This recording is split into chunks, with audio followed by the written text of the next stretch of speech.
Carrizo, atención, sensación de gol. Toma Carrizo, Sebastián Carrizo, tiró, rebotó en la barrera, le volvió a quedar a Carrizo que la mandó de cabeza contra el área. Para mí hubo falta contra Carrizo. Le quedó otra vez el balón a él, hizo jueguito, la pone contra el área, nadie lo acompañó.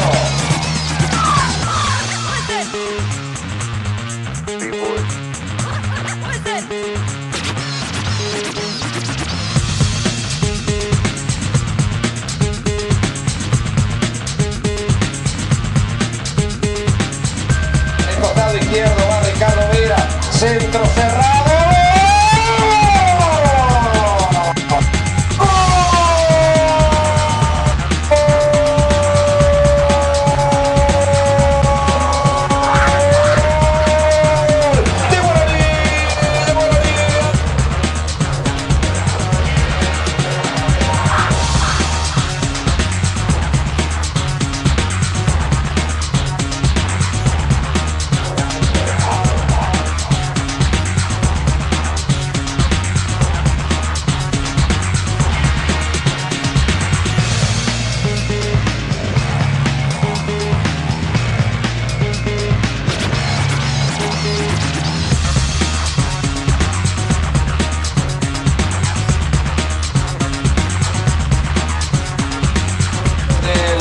Visitante Héctor Vera, después pierde en la salida con Romero, va a la contra de Guaraní, la pone Romero contra la izquierda para el Chipi Vera, la tiene Vera, se acomodó, apuntó, tiró, ¡gol al córner! ¡Al córner! ¡Lo saca Sachos!